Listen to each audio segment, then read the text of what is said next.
What's going on, guys? Having a back with a video, and today we're going to be ranking all 13 legendaries based on the current meta. No, not based on the usage rates or any of that nonsense. This is simply my view of the current state of the game. I'm sure you guys have your own opinions as well, so feel free to comment below letting me know what you think this list should be. So let's get right into it. Number 13, the Ice Wizard. Pretty sure we all know by now, but the Ice Wizard was one of the first legendaries in the game. The Ice Wizard deals small damage while slowing down its enemies. It's a pretty good card depending on how you use it, but I think the problem here is the low damage. I've said this before and I will say it again, but in my opinion, I think the Ice Wizard should at least be able to one-shot skeletons. You know, just like deal a little bit more damage than it does right now, and that would make the Ice Wizard a bit more valuable. Number 12, the Sparky. This card is not as bad as people say it is, so don't underestimate it. I've seen people rocking the Sparky in their decks at 4K, and the main trick about using the Sparky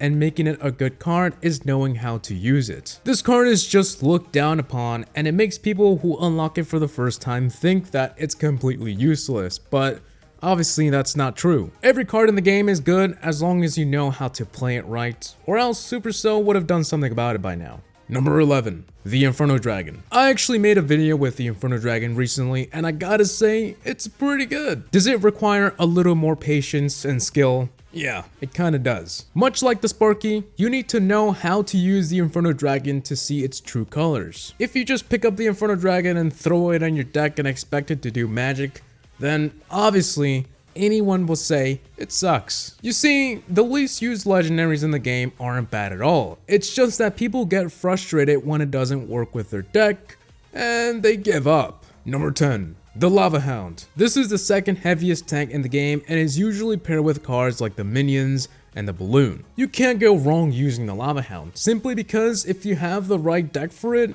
you'll wreak havoc. It's kind of like a golem. It's very expensive and it's also a bit slow, but in the end, it's worth both the elixir and the time it takes to get across the arena. Which is also a good thing. Cards like the Lava Hound and Golem are pretty slow, which gives you enough time to regenerate more elixir for a heavier push. Number 9, the LumberJack. This card right here is actually my second favorite. Yeah, you heard that right, second favorite. The LumberJack is just so fast and does insane damage at a very fast rate. But that's not all, it drops a rage spell. Usually when I'm using the LumberJack, it's paired with the Golem deck. So this way, when I have a huge push going, I can drop the LumberJack, and upon death, the rage spell comes in and makes my push unbeatable. In other words, the LumberJack can really flip a game for you, and it's definitely worth a try.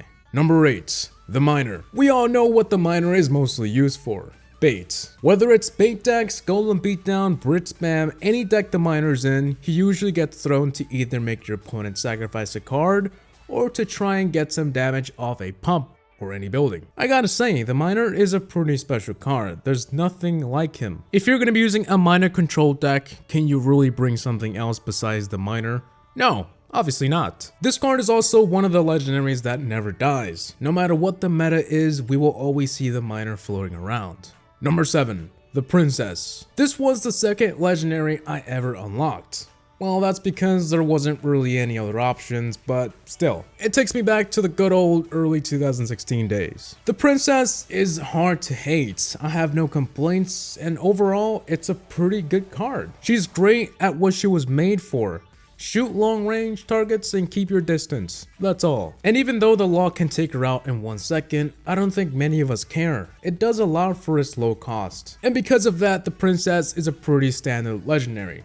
Everyone knows how to use it, and most people have her. Number 6, the Mega Knight. Okay, you got me. The Mega Knight is not in the game yet, but we have seen footage of it, and we pretty much know what it does. It looks overpowered. But because it's not out yet, we obviously can't make this number 1. What if it turns out that it sucks? Who knows? All I know is that his big jump and hit to the ground looks like it's gonna deal 1,000,000 damage. Not literally, of course, but yeah, he looks good. But there's not much to say about a card that's not yet released. So let's move on. Number 5, the Electro Wizard. When I first unlocked the Electro Wizard, I immediately fell in love. It's easy to use and does a lot for its cost. Like, geez. It can stun enemies when dropped, which by the way, depending on which enemies it is, It can even take them out. And it also zaps troops and resets certain cards like the Sparky, Inferno Dragon, and Inferno Tower. Tell me that's not the best value for your elixir. It's pretty much a wizard that does 20 different things. I think the Elixir Wizard is a nice card and you can make some pretty awesome decks with it. Number 4.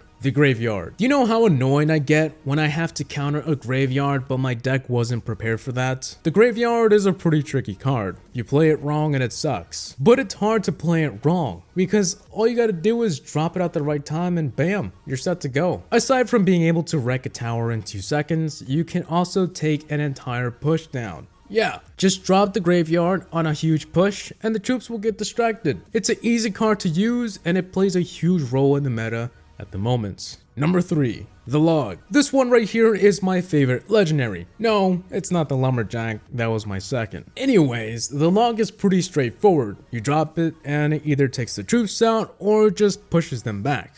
That's it. Very simple and very cheap. And yeah, I think that's why so many people like it. You should also keep in mind the Log was purposely made as a counter to the Princess. So it's no coincidence that it's a perfect counter for her. In my opinion, the Log is the best hard counter to a lot of things. Number 2. The Bandit. Yeah, we all know why. Ever since bridge spam became a thing for some reason, the Bandit became like the next big Hollywood star. The same thing also happened with the Battle Ram. Mix 2 fast cards together and there we go. We have a strategy that's dominating the game. Or should I say, breaking the game. Aside from the meta though, the Bandit is a pretty nice card. She has a sweet dash and when she gets to where she wants, the damage is fairly high. She's no joke, so I wouldn't ignore her if she's on your tower, like do something about it. Because yeah, she'll get a lot of damage. And finally on to number 1 we have the Night Witch. This card right here was already nerfed like a week after its release. That's how dangerous she is. The Night Witch is one of the best legendaries in the game, simply because the damage of her hits are pretty high and she can also distract other cards with her bats. Not to mention that those little bats do insane damage to a tank. Just drop some bats on a golem and see it do its job. As of August 2017, the Night Witch plays a big role in the meta. Not really in bridge spam, but on regular decks. For the cheap price and everything she can do, it's hard to pass. So guys, I think that should be it for all 13 legendaries in the game. Like I said in the beginning of the video, this list was purely based on my opinion, and I'm sure you all have your own, so if you want to, feel free to comment below on what you think this list should be. For example, if you would have liked the Night Witch to be number 13, then go ahead, let me know. So I hope you guys enjoy, and I want to thank you all for watching. Please like, comment, and subscribe for more videos. Tell me what you guys think below in the comment section. See you on the next one. Peace!